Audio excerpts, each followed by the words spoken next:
Biography of Andrew Johnson. Chapter 1. Early Life. Andrew Johnson was born on December 29th, 1808 in Raleigh, North Carolina, to a poor family. His father died when he was young, and his mother struggled to support him.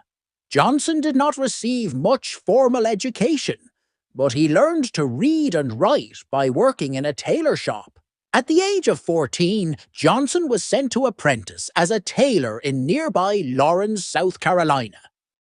Despite his difficult early life, Johnson developed strong political views. His work as a tailor gave him an understanding of hard work and the struggles of ordinary people. Johnson was self-taught and developed an interest in politics while working.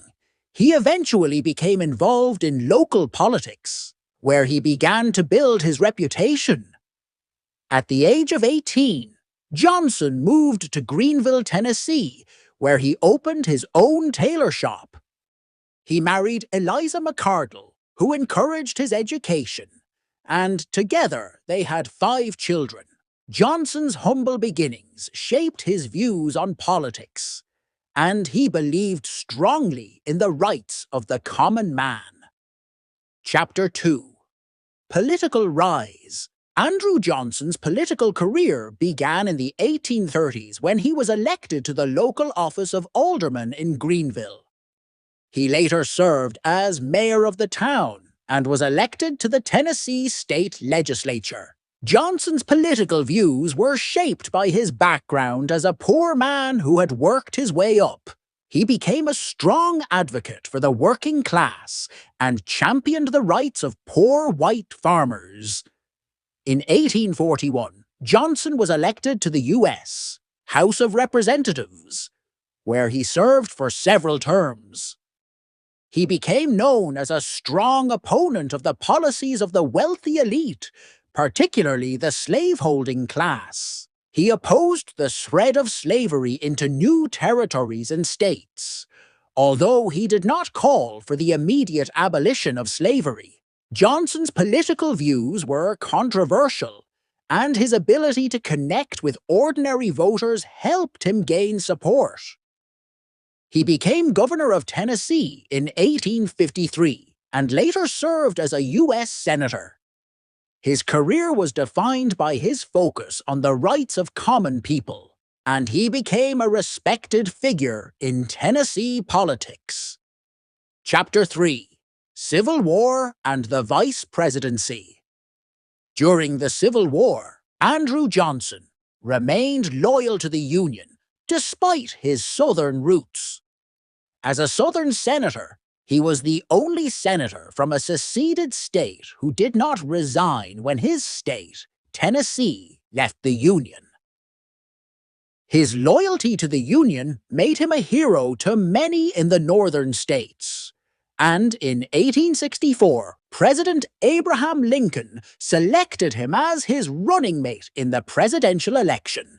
Lincoln chose Johnson for vice president because he wanted to appeal to the Southern Unionists and strengthen his political base. Johnson's nomination was also meant to symbolize national unity and show that the Union was strong, even in the South. After the assassination of President Lincoln in April 80, Andrew Johnson became the 17th President of the United States. Johnson's ascent to the presidency occurred at a critical time, as the Civil War had just ended, and the country was facing the difficult task of rebuilding and reintegrating the southern states back into the Union. Johnson's policies would play a key role in how Reconstruction would unfold in the years to come. Chapter 4. Becoming President. Andrew Johnson became president at a difficult moment in American history. President Abraham Lincoln had been assassinated, and the nation was dealing with the aftermath of the Civil War. Johnson inherited the task of rebuilding the nation and bringing the southern states back into the Union. Johnson's approach to Reconstruction, however, would lead to those serious conflicts with Congress.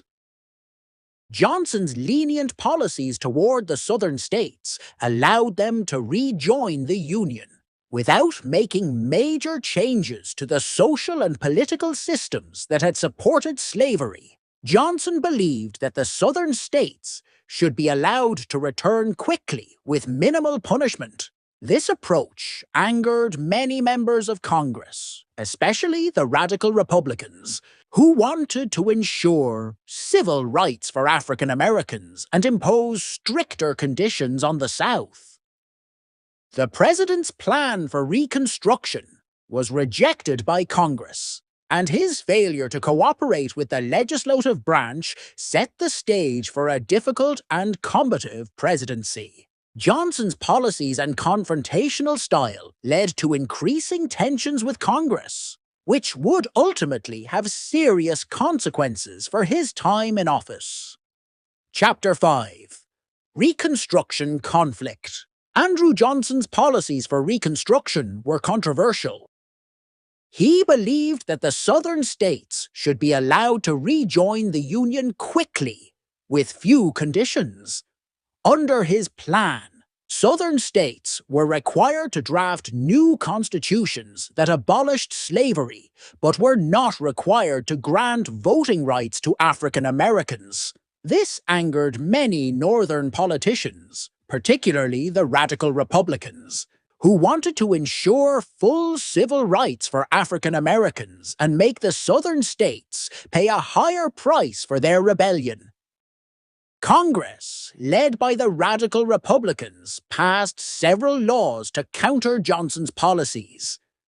They passed the Civil Rights Act of 1806, which aimed to protect the rights of African Americans, and the 14th Amendment, which granted citizenship and equal protection under the law to all people born in the United States, including former slaves. Johnson vetoed both of these measures, but Congress overrode his vetoes.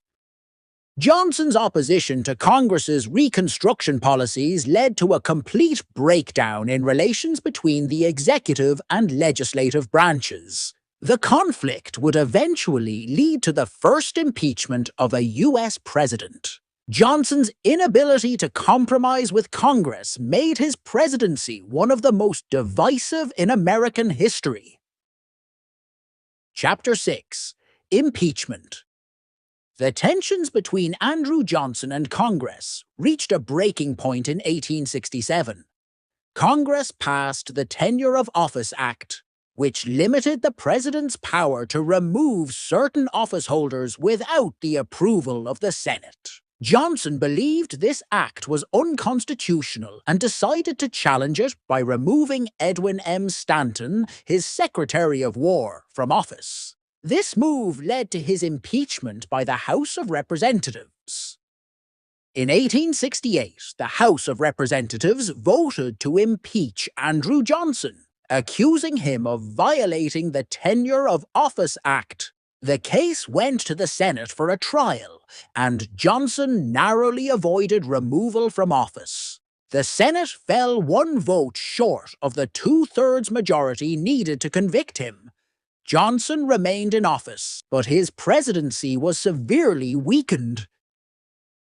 While Johnson was not removed from office, the impeachment trial damaged his political reputation and further strained his relationship with Congress. His presidency was marked by deep divisions, and he was never able to recover the political support he once had.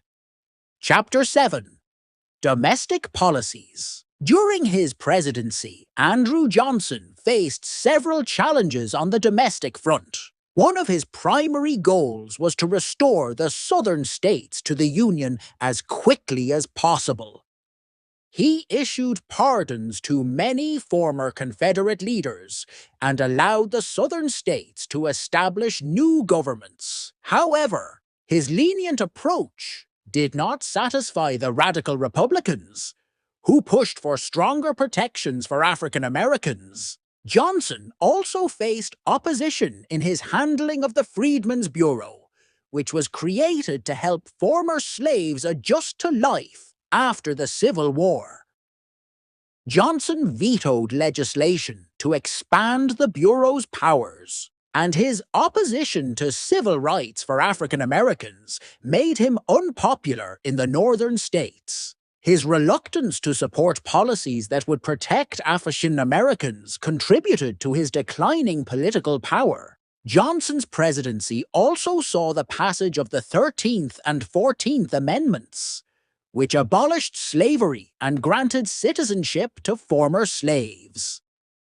While Johnson did not support these changes, they were important milestones in the effort to provide rights and protections to African Americans.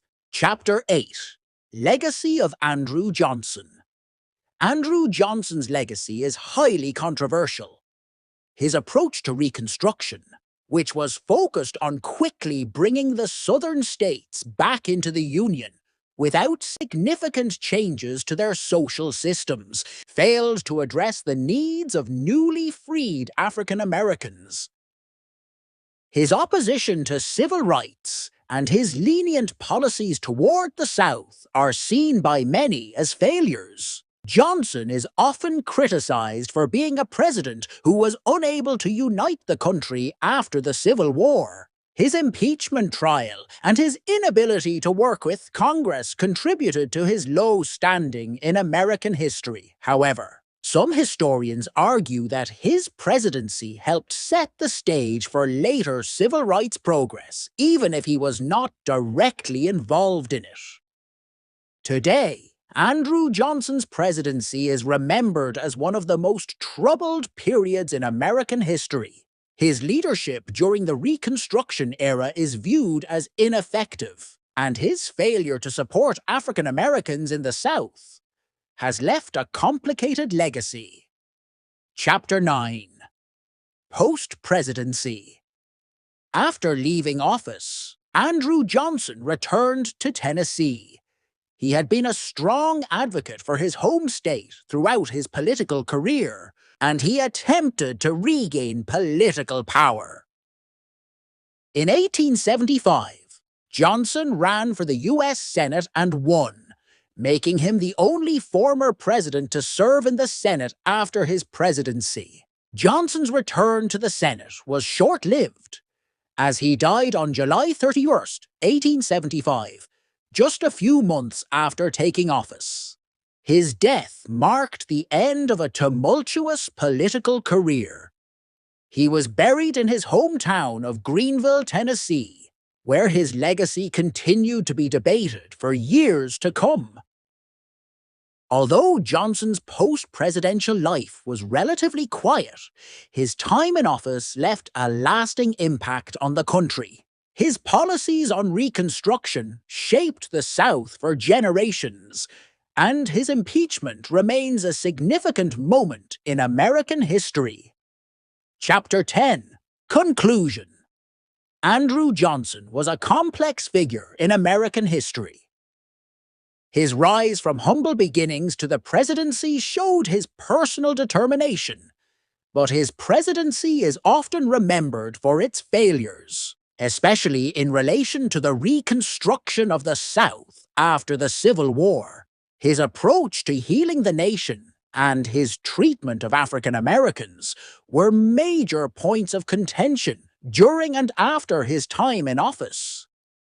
Johnson's presidency was marked by conflict with Congress, and his impeachment trial is one of the most famous events in U.S. political history. Despite his many controversies, Johnson played a crucial role in the Reconstruction era, though his decisions left a legacy of struggle and division that the nation would have to confront for many years.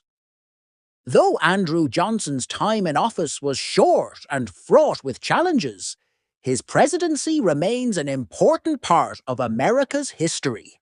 His legacy continues to be studied and debated by historians, as his actions and policies left lasting effects on the United States and its approach to civil rights and equality.